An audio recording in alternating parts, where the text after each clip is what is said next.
kedua adalah keislaman dan keindonesiaan. Tiga hal ini sudah disusun kurikulumnya oleh tim kurikulum.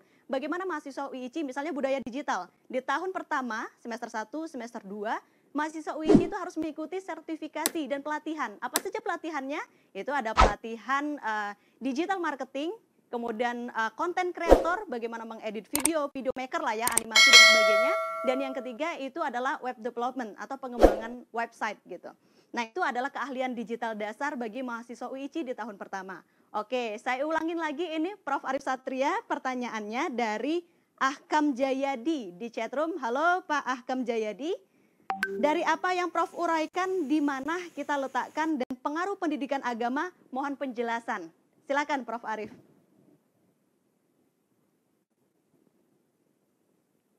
Baik Mbak, terima kasih. Ada beberapa pertanyaan yang saya baca di chatroom selain masalah pendidikan dan juga masalah bagaimana sistematisasi pengetahuan baru itu sudah saya sampaikan. Kemudian juga bagaimana UIC bisa membangun pengembangan bisnis ke depan. Jadi bahwa tadi sudah saya sampaikan bahwa soal mindset, soal literasi, soal behavior, soal attitude, soal orientasi, soal next practice itu merupakan satu elemen luar. Tapi elemen dalam yang paling penting adalah soal karakter. Dan itu saya kira pendidikan agama menjadi basis untuk pendidikan karakter yang sangat kuat. Dan hasil penelitian dimanapun selalu mengatakan bahwa karakter, integriti itu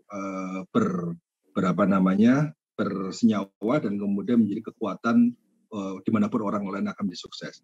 Kemudian pertanyaan kedua soal sistematisasi pengetahuan. Ini pertanyaan yang menurut saya sangat penting untuk berdiskusi topik khusus nanti. Tapi yang jelas bahwa memang untuk level mahasiswa, apalagi untuk level S1, ya memang kita belum sampai pada bagaimana building science ya. Building science tentu diperlukan oleh para peneliti. Oleh karena itu memang ke depan ini kita juga mendorong bahwa tidak hanya mahasiswa yang banyak bersentuhan dengan realitas, mahasiswa bersentuhan dengan realitas lebih banyak dipentingkan agar dia juga banyak belajar dari lapangan, kemudian juga bisa cross-discipline collaboration, kemudian meningkatkan sensitivitas, ya, dan kemudian dia bisa hands-on dalam persoalan-persoalan real di era masalah yang sepenuhnya kompleksiti, sehingga pemahaman terhadap kompleks problem solving ini menjadi penting. Nah, kemudian yang kedua, justru sekarang ini pentinglah dosen. Saya juga fokus pada dosen. Tadi dosen, 3 peran dosen baru ini diharapkan juga dosen lebih banyak hands-on di lapangan juga. Dosen banyak hands-on di lapangan, dosen melakukan banyak penelitian di lapangan, itu dalam rangka apa? Dalam rangka untuk tadi building science. Jadi dari knowledge yang ditemukan yang berserakan di mana-mana, bagaimana membuat sistematisasi. Nah, problem di Indonesia adalah keseriusan kita untuk shaping science ala Indonesia ini sangat-sangat rendah sekali. Bayangkan, biodiversity di Indonesia adalah terkait di dunia. Mega biodiversity di laut, mega biodiversity di darat, di hutan, dan sebagainya luar biasa, menjadi sumber bagi ilmu pengetahuan. Obat-obatan di dunia ini bersumber dari alam tropika, alam hutan, tanaman hutan, yang semua itu ada di Indonesia. Kemampuan kita untuk bisa menginspirasi dunia, agar Indonesia bisa menyumbang dunia, hanya bisa kita lakukan kalau apa? Kalau kita benar-benar mampu untuk bisa building atau shaping new science berbasis pada realitas yang ada di Indonesia.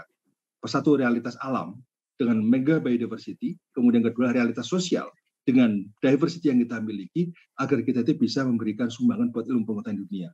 Problemnya adalah banyak ilmu-ilmu alam realitas tropis yang ada di Indonesia ini diteliti oleh orang asing, dan mereka lah yang kemudian bisa mereformulasi pengetahuan menjadi ilmu pengetahuan dan kemudian menjadi salah satu sumber pengetahuan baru di dunia.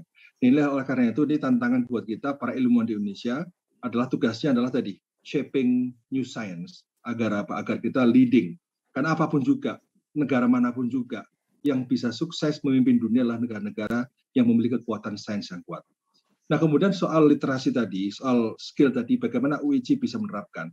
Memang saya kira ini juga masalah yang sangat penting di perguruan tinggi manapun sekarang sedang memikirkan bagaimana tadi literasi baru, kemudian skill baru, kemudian cara-cara baru ini bisa muncul. Kami di IPB memulai pertama kali orang masuk di IPB ada pelatihan 7 Habits of Highly Effective People. Stephen Covey yang internationally certified. Itu wajib untuk 6.000 mahasiswa IPB. Ini agar apa? Agar pertama kali masuk perguruan tinggi, mindset kita rombak dulu. Cara berpikir kita rombak dulu. Paradigma kita rombak dulu. Tidak hanya mahasiswa, tapi juga dosennya. Apa artinya mahasiswa berubah mindset, tapi dosennya tidak mau berubah mindset. Jadi dosen dan mahasiswa sama-sama berubah. Oleh karena itu, itulah awal yang bisa kita lakukan agar mereka apa?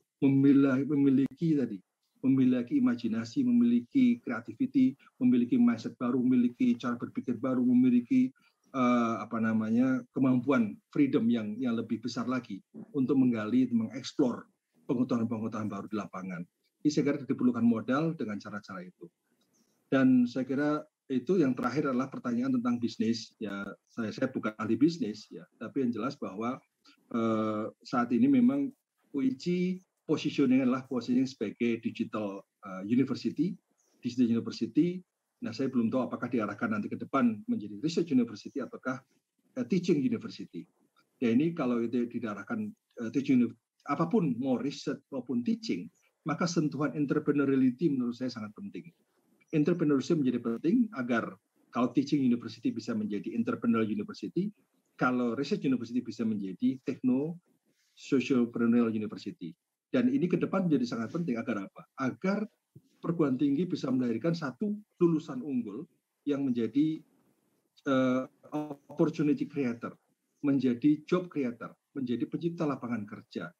Pada saat yang sama, kalau tadi Technopreneur University atau Techno Socio Entrepreneur University, maka tidak saja lulusan yang harus dihasilkan, lulusan unggul, tapi juga inovasi-inovasi unggul yang memang bisa diterima pasar, inovasi-inovasi unggul yang bisa menjadi solusi untuk masalah-masalah pasar, masalah masyarakat, juga masalah yang dihadapi oleh pemerintah. Oleh karena itu, Science Technopark itu menjadi sebuah keharusan, menjadi jembatan agar apa? Agar dunia industri dengan dunia kampus bisa ada titik temu untuk merumuskan agenda riset bersama, kemudian bisa menggalang sebuah riset bersama, pengembangan produk-produk secara bersama, agar bisa menyelesaikan masalah-masalah ini. Seperti misalnya COVID sekarang ini. Ini dibutuhkan sekali kemampuan industri bisa menyerap ide-ide dari kampus, inovasi-inovasi yang bisa kita hasilkan agar bisa didevelop menjadi sebuah produk yang komersial.